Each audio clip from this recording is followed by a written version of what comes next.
me uno a la distancia con mucho gusto para, bueno, comentar el libro de Jorge que leí con mucho interés, como leo, la verdad, todas las cosas que escribe Jorge, su análisis político que me parece una voz imprescindible hoy en México y sobre todo imprescindible para entender la 4T y sus dilemas. Es una voz que yo siempre, de la que siempre estoy pendiente porque me parece que hay hay pocos analistas que simpaticen abiertamente con la 4T, con el proyecto político del presidente López Obrador, pero que lo hagan desde una suerte de quizás de simpatía crítica. Es una voz que a pesar de tener, de ver, digamos, con buenos ojos el proyecto del presidente López Obrador, también es una voz crítica desde la izquierda, que creo que faltan voces como la suya, y por eso pienso que hoy Jorge Cepeda es bueno, no hoy, desde hace un buen tiempo ya, es un referente muy importante. Y también creo que este libro lo es, porque es un libro que analiza la sucesión presidencial de 2024 desde pues como un fenómeno complejo, donde obviamente se centra en la sucesión más importante, que es la que va a ocurrir dentro del partido en el gobierno, dentro de Morena, aunque también en los últimos capítulos revisa algunos otros perfiles que van a jugar, digamos, que van a estar en el juego político de la sucesión dentro de la oposición.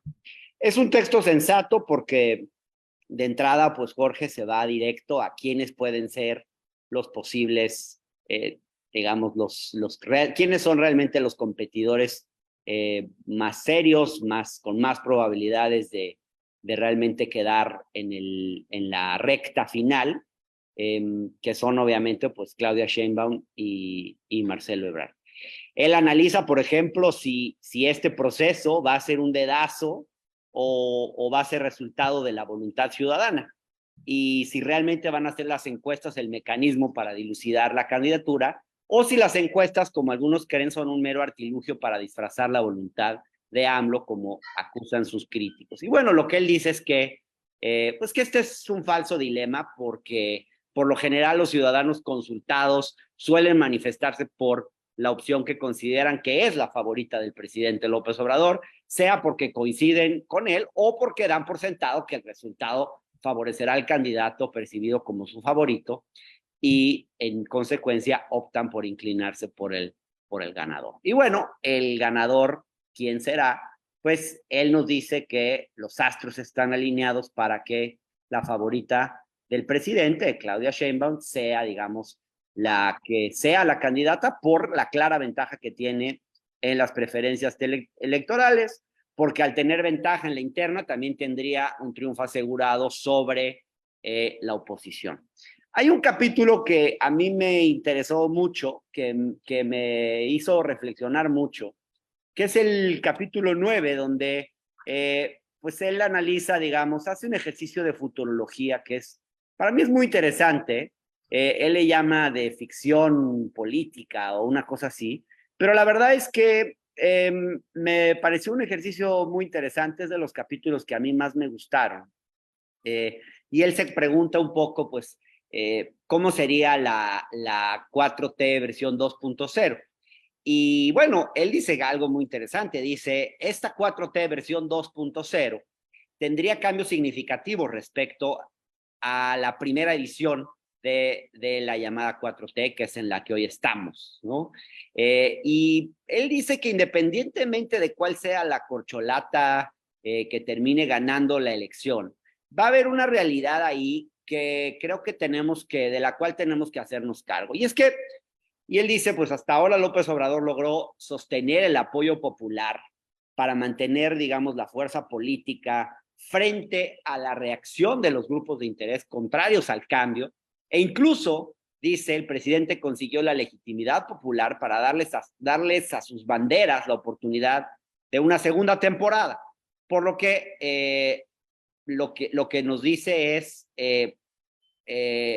a pesar de esto, digamos, y de este apelo popular que tiene López Obrador, de esta fuerza esta identificación con los sectores populares. Lo que se viene, dice, podría ser diferente a lo que hemos tenido hasta ahora. Y seguramente también creo que el país va a estar necesitando algo diferente a partir de 2024. Quien sea que gobierne, dice Jorge Cepeda, encontrará un país dividido, agotado por la confrontación, urgido de expandir la economía y el empleo, pero también pues por cumplir con las enormes expectativas de continuar el cambio iniciado en México en 2018 y refrendado en 2024.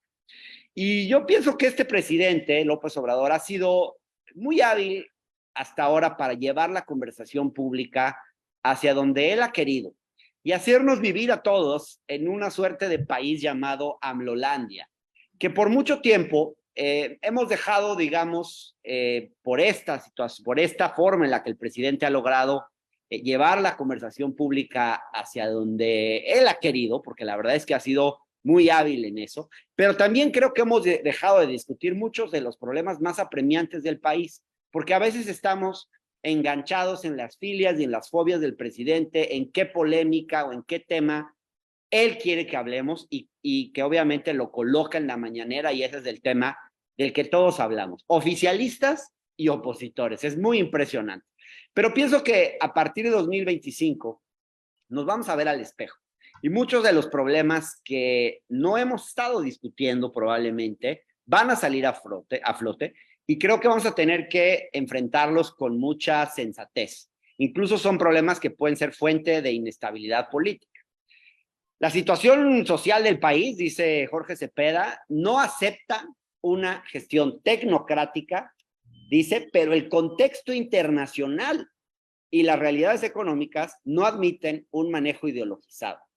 Y en ese sentido, lo que él nos dice, y es muy interesante esto, es que tanto Sheinbaum como Marcelo Ebrard son una buena noticia, porque los dos son funcionarios profesionales con sensibilidad social, pero también son cuadros probados en la administración pública y con capacidad técnica.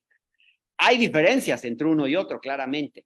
Jorge de Cepeda Patterson habla de algunas de estas diferencias. Dice, por ejemplo, que a Marcelo Ebrard se antoja como un cuadro mucho más natural para emprender la tarea necesaria de crecer económicamente, de promover la inversión extranjera, mientras que Claudia estaría en una posición más fuerte para, por su perfil, por sus características, para emprender la tarea de redistribución. Y ella estaría mejor colocada en ese sentido. Con todo, el autor nos da a entender que uno y otro, Marcelo y Claudia, se parecen más entre sí de lo que pareciera. Y no sé si estas son sus palabras, pero es como yo lo entiendo. Incluso creo que, en mi opinión, el canciller y la jefa de gobierno están más cerca el uno del otro de lo que cualquiera de los dos lo estaría de López Obrador. Para empezar, y lo dice Cepeda, ni Claudia ni Marcelo tienen el carisma y el vínculo personal con las masas que hoy tiene el presidente López Obrador. Ninguno de los dos, en ese sentido, pues podría permitirse mantener el mismo pulso en contra de los intereses creados, medios de comunicación, grupos empresariales, élites en general. Ninguno de los dos podría permitirse mantener ese mismo pulso en contra de estos grupos de interés que ha impulsado López Obrador, sin que la confrontación genere inestabilidad política y económica. Entonces, tanto ella como él, tanto Claudia como Marcelo, tendrían dificultades para conectar con las masas de la manera en la que lo hizo el presidente López Obrador, para mantener viva la relación, digamos, esta relación irrepetible que construyó López Obrador con una enorme base social, con la enorme base social que tiene y ha tenido y que probablemente va a seguir teniendo. A diferencia de su actual jefe político, dice Jorge, Claudia y Marcelo, pues privilegian una aproximación a los temas en términos menos intuitivos e ideológicos y más técnicos. Han vivido y tomado cursos en el extranjero, dice, manejan con fluidez otros idiomas, son producto de una clase media urbana, etcétera, etcétera. Es decir, son muy diferentes a López Obrador. La propia Claudia Sheinbaum, dice Jorge Cepeda, es mucho menos radical de lo que algunos creen o de cómo la han dibujado. E incluso él nos dice las acusaciones que le hacen de sectarismo no se sostienen en la realidad. Si se revisa su biografía, ¿qué es lo que el autor hace en este libro? Él revisa los perfiles también de Adán Augusto, de Monreal, y obviamente de Marcelo y de Claudia, pero le pone más atención a Claudia Sheinbaum. Se nota que hay una mayor simpatía por Claudia porque la forma en la que se expresa de ella refleja esa simpatía. Se nota que le dedicó más tiempo a reflexionar sobre las virtudes de Claudia y también, obviamente, las posibles debilidades que puede tener.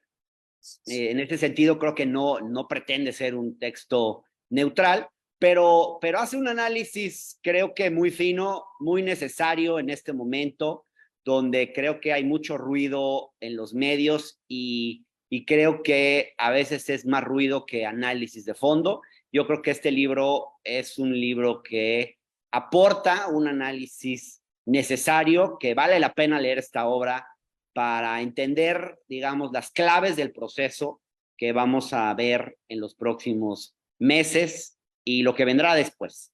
Es un proceso que, bueno, es un libro que la verdad salió justo a tiempo, porque si salía 2 o 3 meses después, creo que se hubiera perdido el timing. Y bueno, pues por suerte Jorge lo sacó ahora, porque el proceso, la encuesta, pues se ha decidido adelantar. Ya yo creo que en un par de semanas ya se estará abriendo la convocatoria. Entonces, bueno, qué bueno que salga este libro ahora. Es un libro necesario y me parece incluso imprescindible, un libro que hay que leer para entender el momento político que estamos viviendo y que vamos a vivir en los próximos meses. Muchas gracias y felicito a Jorge por este libro.